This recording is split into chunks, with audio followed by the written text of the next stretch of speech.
first ever playoff win in Berry football history. Can you start out in this opening statement? Talk about the game? Yeah, I mean, I think number one, it's obviously a huge victory for us as an institution. You want me looking at you?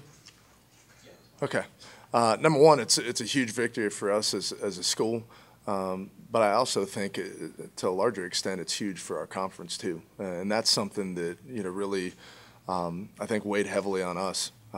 We had the heartbreak of being 9-1 last year and getting shut out of a potential at-large bid to the playoffs.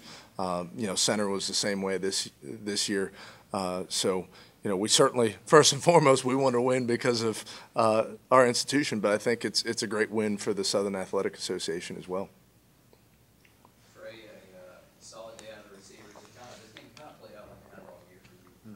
You've got guys double covering you and Mason having a big game, or guys double covering Mason, you have a big game today. Mason, 112 yards and touchdown. You also had, your cornerback there in the back right. So can you kind of talk about how the game played out for the receivers and the offense as a whole?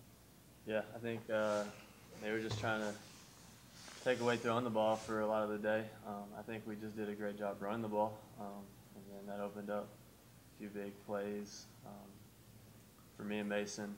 But other than that, I mean, it seemed like we just had a great day running the ball.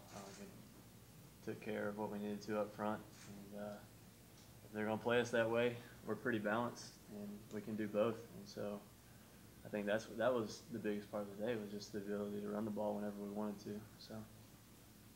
On the defensive side of the ball, for you, 8 tackles, 2 sacks, so a great day, especially there down the stretch in the fourth quarter. So on the defensive side of the ball, how do you think the game went for you guys today? I mean, we were physical up front, which we were getting pumped up to be physical, and be the most physical team, and we just did that for the most part, excellently on both sides of the ball. And, we sack as a unit, so, I mean, I know I had 2 sacks, but, I mean, don't forget about Brandon. He had 2 big sacks. Mm-hmm.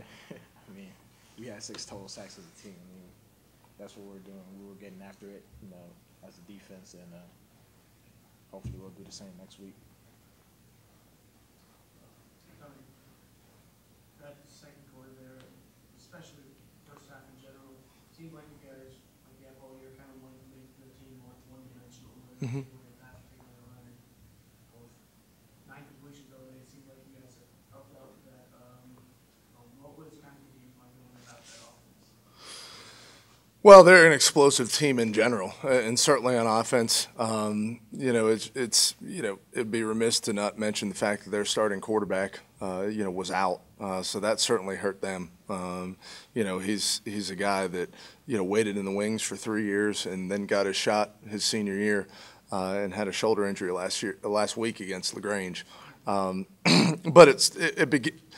we never thought their offense was going to change. It is pound the football with 3 really good running backs, and then certainly go up top to Otis Porter, number 2. I mean, he's a special receiver, and he made some special plays today. And trust me, we were very well aware of where he was, and he still made some plays. But we did a great job, and I think they had 45 rushes for 60 yards. I think Trey alluded to it. We focused all week, and kind of the mantra was to win the game up front, offensively and defensively. Now, you can look at the stats. Stats tell you one thing. That we gain a lot of yards rushing, no, but I mean it's the yards per carry, and we set ourselves up for the most part with 2nd down and manageable, 3rd down and manageable situations on offense. Maybe not as much in the second half, but I told the guys before the game of football has changed a lot, but it's still, some tenets of it still remain the same. And usually the more physical team wins, and especially up front. And I felt like we did a really good job today of doing that.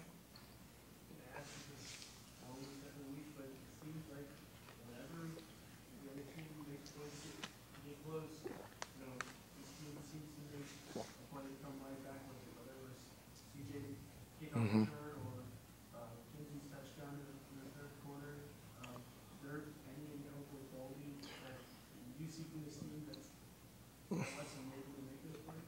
Well, I think you hit the nail on the head. It's a team.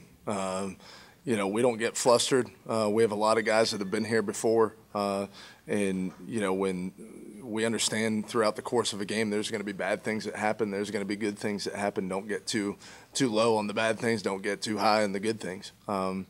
And I think we've struck a balance offensively. Trey mentioned that, where if you're going to take away the run, we feel like we have some weapons on the outside that can make you pay. And then vice versa. If you're going to take away the passing, we feel like we can run the football. So just like we have balance on offense, I think we have good team balance now. We got to clean up the punt team for sure, and that really made the game a little bit closer than probably what it needed to be. But that's on me. The punt coach is the guy that's talking right now, so I got to figure things out for that. But we're fortunate to get out of here with a great victory, because we have so much respect for Coach Turk in the Huntington program. We scrimmage him every year, so it's a little bit strange that we're playing a team essentially twice in 1 year. But they run a class program, and hopefully we'll be meeting each other in the playoffs for years to come. But we're not taking anything for granted. We realize how hard it is to get here, and we're going to make the most of the opportunity.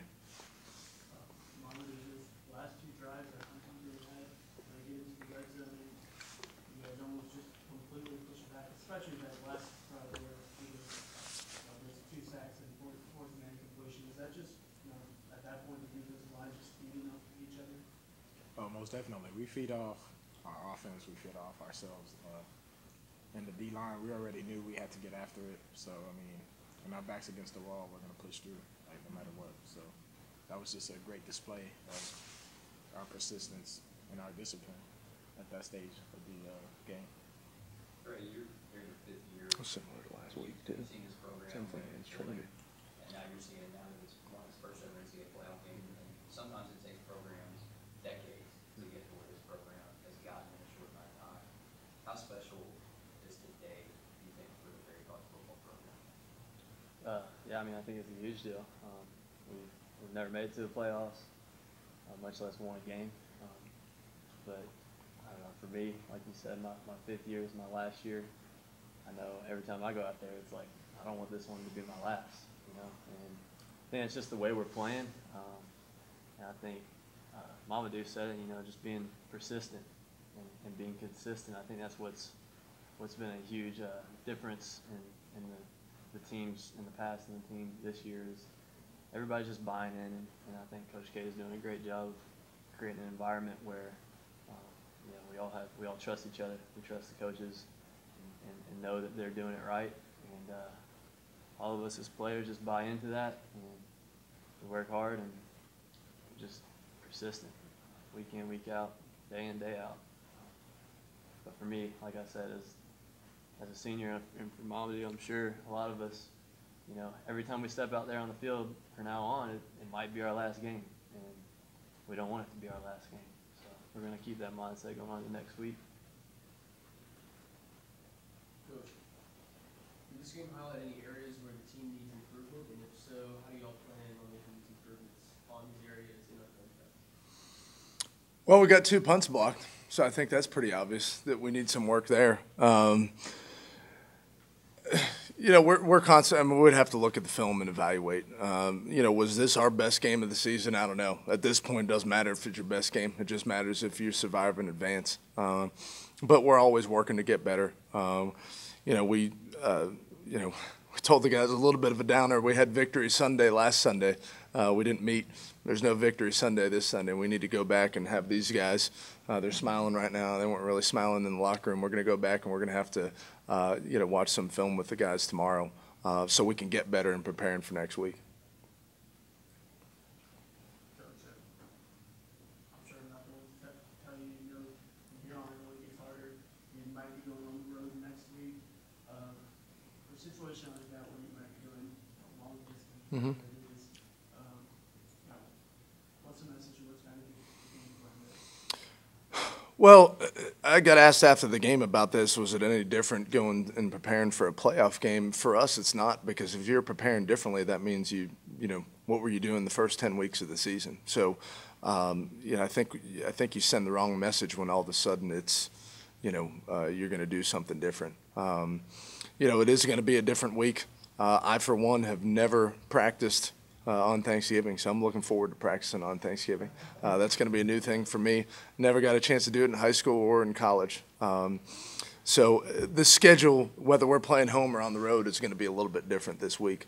But we'll embrace that, and our guys have risen to the challenge. I mean, you know, just in our conference, week in and week out, you know, whether we're flying on a plane to play Austin or, you know, it's such a challenge each and every week in our own conference. So I think our guys are battle tested and, you know, and ready to, you know, if we have to travel to someplace up north or play here, I mean, I think they'll be ready for it.